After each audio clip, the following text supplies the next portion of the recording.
All right, welcome back to the Video Strategy Podcast. And today we're going to be talking about why your showreel is actually repelling high-value video clients. So in this podcast, our aim is to share with you our lived experience in the field and my 13 plus years of experience working in film and video. And we've got Will Dorian Smith here as well, if you want to do a quick intro. Yeah, hi guys. Excited to talk about this today. My background is spending about 20 years in video marketing, especially in cinematography, and I recently shifted to becoming a video strategist, and now I am getting bigger projects, better clients, more creative work, and that is what we're essentially here to do to help you guys. So this is really one of the biggest mistakes that we see people making is using their showreel as a way to try and demonstrate their value and show their capabilities to prospective clients. My go-to was always to send either my portfolio page or my showreel, which almost always yielded the same result, which was people ghosting me. And this went on for a long time and it just made me very frustrated because I felt like a lot of my outreach efforts were just being wasted. And so I got to a point, pretty much like a boiling point, where I just thought, right, I've got to figure out what's actually going on here. So I just started picking up the phone, calling the people who I was messaging and trying to understand what on earth was going on.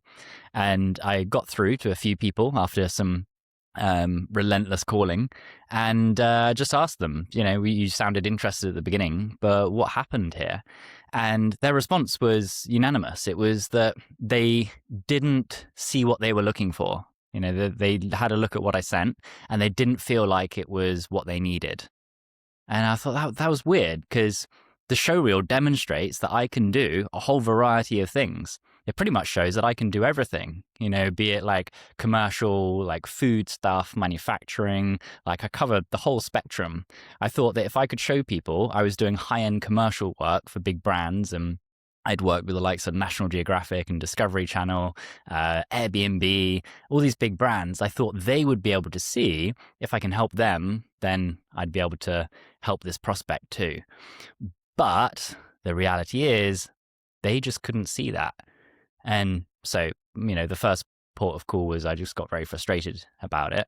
But after a little bit of thinking, what I came to realize is that there are a few key shifts that you've got to make here if you're to accurately demonstrate your value to your prospective clients.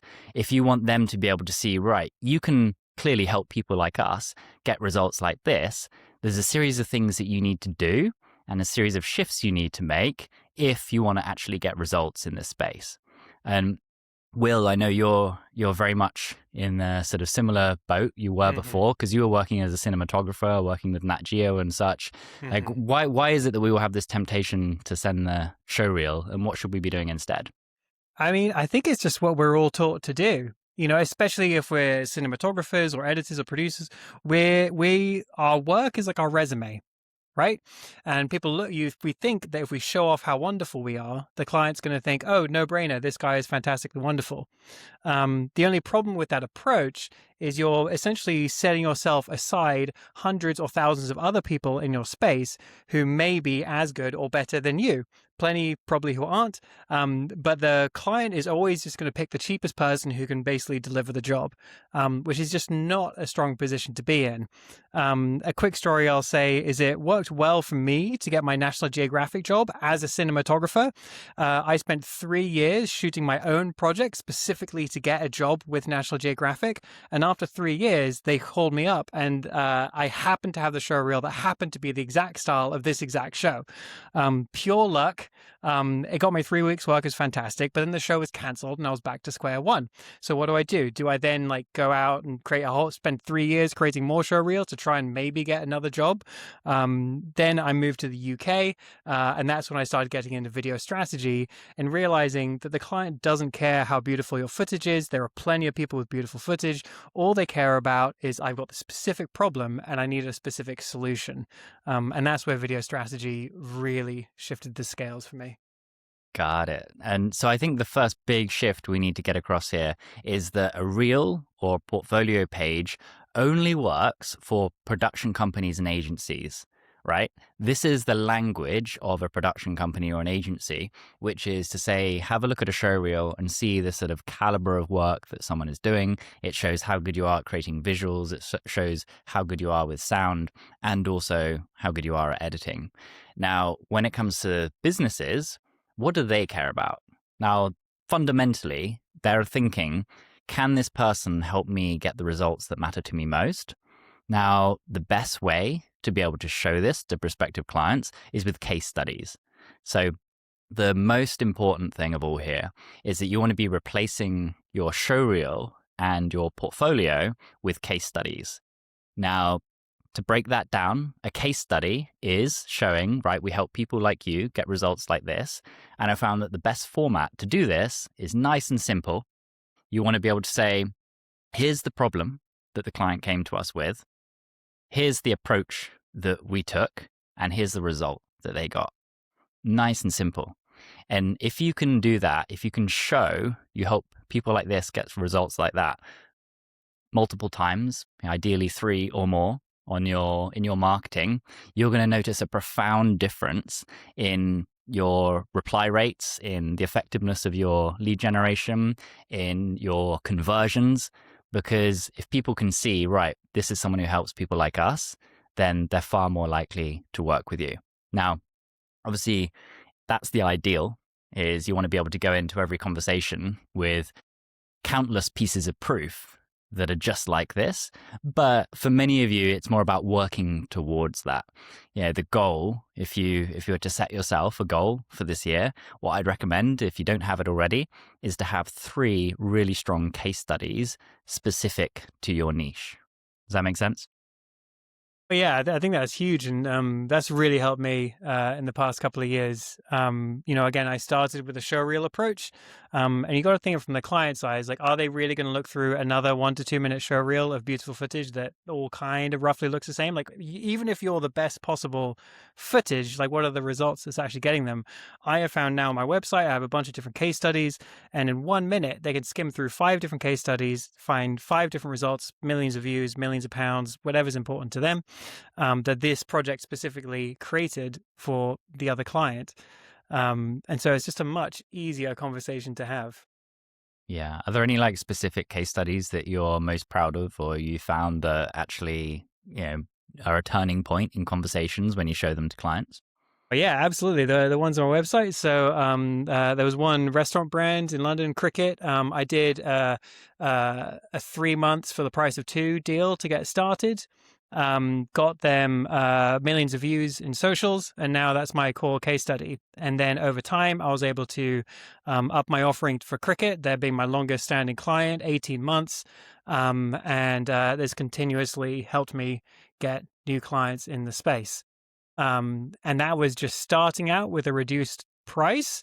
But the payoff has been absolutely phenomenal. And then from there, I've helped get other clients land millions of pounds in contracts, hire dream teams, lots of other stuff. But, starting with essentially 1 or 2 days of work for not free, but a reduced rate to get people through the door, and then gleaning all those results to then apply to the marketing, apply to the messaging. So the next time someone asks, oh, have you done similar work for other brands? I say, yes, I have. And I also happen to help them have their biggest sales, turn their slowest month into their busiest month, get millions of views, whatever's important to them.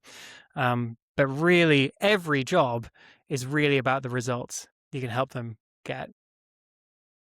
And when I started that agency from zero a few months ago, I was starting in a new niche with no existing case studies. And so the first few conversations were more challenging than any others, but it does get easier over time. And there was an interesting turning point in a conversation I had just last week with a prospect, which was there was a lot of uncertainty in the proposal call that I had with him. And it really came down to, will this work for me? That's ultimately like the root of most objections. If the prospect is unsure about anything, it's usually, will this work for me? And the moment that I showed him the case study that I built in the finance space, in this case, the moment I showed him that, everything changed. The conversation became a lot less about, will this work for me? And do I see the value in this? And it suddenly moved on to being about logistics. So Just a sort of side note here, whenever you're going through a proposal and having these conversations, you always want to make sure you get any value objections out the way first. So we want to make sure, does the prospect fully believe in what we're offering here? Do they feel like this solution will help them solve the problem that we're talking about and get the outcomes that they want? Now, this is where showing a case study, being able to show undeniable proof that you've helped someone similar to them, that really helps cement this idea that, okay, if they've done it before, they can do it for me. And then after solving all value objections, you can move on to the more logistical things, which are much easier to solve, like the timing, partner, and money. Those things are all logistical that are more easily resolved once they have the confidence to say, yeah, this person can help me. Right, which is like so much more powerful because again, if you're just showing a reel, you're amongst lots of other people who have good reels. But if you have a bunch of case studies in 2 minutes, you can essentially turn that question of like, is this right for me? And this isn't quite the right content that I exactly want to, oh, interesting. They helped somebody I know to get much better results, or they helped a brand that I recognize get much better results. And so it's really, really powerful. And the funnest thing that I found about this is it's really no extra work. It's really just a slight mindset shift. Every single job you go on, think about how has this job actually helped this company? Even checking in with them afterwards, like, hey, how is like, what are the results you got? How can you start recording? At the start of the conversation, what's your biggest challenge? What's your biggest goal? As you do the project, make sure to record that. And what's fun is it actually exponentially grows. The more jobs you do, the more case studies you do, the more trust you build, the more value you build, the easier it is to get bigger and better clients. So, you imagine you do that for a year, build up a bunch of great case studies, your clients are just going to go up and up and up and up. If you have the same show reel for a year, how much more work do you think you're going to get after a year with the same show reel? Even if you slightly make it a bit more fancy over time, you think about that versus, getting 10 different clients, 10 different case studies where you've helped a specific person solve a specific problem that is incredibly valuable. Exactly. Yeah, really good point. And also specifically one of the easiest things you can do, because this isn't like having to start a whole new venture and going out and trying to build case studies from scratch. Having worked with over 800 video agency owners at this point, I always find one of the easiest things you can do is just start reaching out to your past clients with a quick and easy conversation that essentially is just, hey, how are you doing? I wanted to check in, curious, like that previous project that we did. I was wondering, what happened afterwards? What results did you see? Like, did anything happen as a result of working with us? And more often than not, you're going to find two things happen. One is there are likely results and potential testimonials and even case studies in there that you didn't know about. And two, you're re-engaging with your past clients in a genuine, caring way. It's a great way to restart a conversation that might have gone cold. And I think a lot of people, they assume that, oh, maybe the results aren't there, so I'm not going to bother following up. But in actual fact, video being an incredibly powerful tool for any business, the chances are that they will have seen some kind of result, and chances are you probably haven't captured it in full for your business, which is a huge lever that you can pull. Absolutely massive. I mean, one of the biggest, two examples of this for me recently is I called up after a few months of working with certain clients. And, we track our videos and we see lots of numbers on socials and stuff and everything's going good. But I asked them, I was like, hey, what specific, results have you found from this video? One client, it turns out they had a 60% boost in sales from one video. Enormous. I didn't know that. And then there was another client I reached out. Turns out they'd landed $2-3 million contracts from one video that they kept using over a space of a few months. So like ridiculous results that then I can continue to use that I would have just sat on.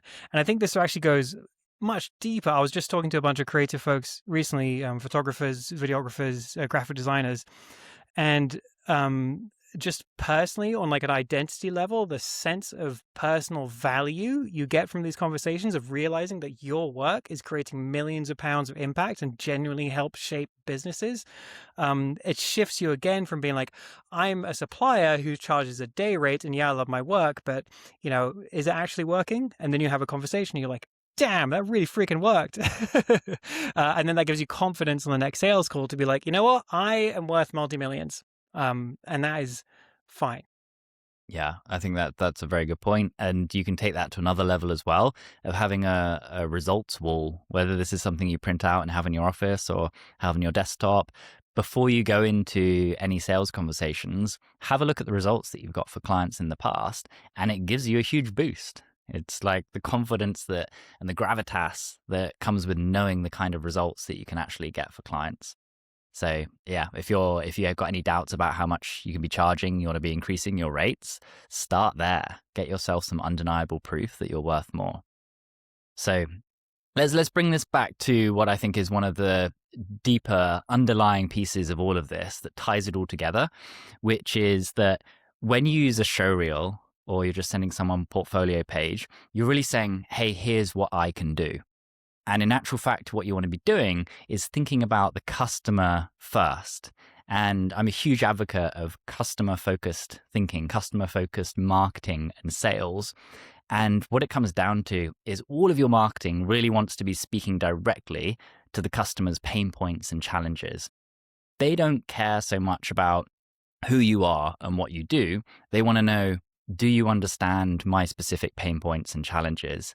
And so I put an enormous amount of effort into finding out what that is, what those pain points and challenges are. And so if you're at a point now where you're not entirely clear, firstly on your niche, then you need to go and find out. You need to figure out exactly what your niche is. Secondly, if you're not clear on what the specific pain points and challenges are for your niche, for your specific decision makers, then that's what you want to find out. That is worth its weight in gold. And you want to put as much time and energy as possible into getting a really clear understanding of what are the pain points and challenges that keep your customers up at night. And that can just be a few phone calls, and it could start with family, friends, contacts, previous contacts. And there's another podcast we go through this research process. But yeah, again, absolutely wildly valuable, that process. And there's so many things that are surprising. I'm working with somebody right now who is leveling up their sales, and they're using all these AI tools. They schedule a call with a client, they get their website, they put it into Claude, and they basically immediately create a brief. They create a pitch deck. They scan the website, and they got super stoked about this. They talked to me. I was like, man, look at all you can do. I'm going to go into this meeting, and the client's going to be blown away.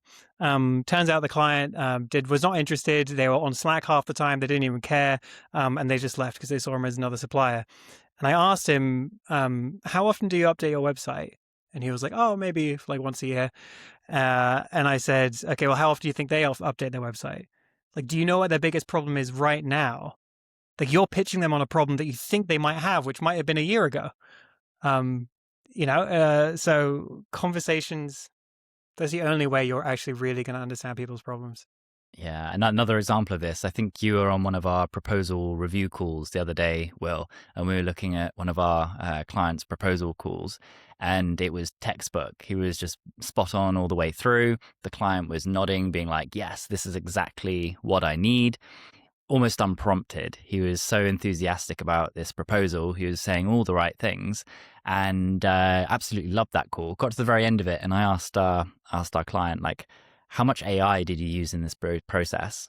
And he said absolutely none, which I thought was really interesting because he just used his own noggin to have a look at the previous call, really understand the client, take the time to process all of this information himself to understand what really matters to them and put together a proposal that he really knows is the right answer to what they're looking for. And it pays. That is it's a $30,000 deal, and the prospect wants to move ahead, and not an ounce of AI was used in that bit of the process. So it really just comes down to the better you understand your clients, the more receptive they are, whether that is to get a call booked, whether that's on the first call, or whether it comes to your proposals. That's the bit that you want to prioritize. And even, yes, if it does take more time, it's worth it. That's one of the things that is really going to move the needle in your business. Yeah, that call really blew me away. Because again, like the proposal, this was not a deck. There was no visualizations. I think he mentioned that the client didn't even ask to see his website or a showreel, nothing. It was literally a single page with a few columns with a few pieces of text on it, option A, option B, option C, 10, 20, 30 grand.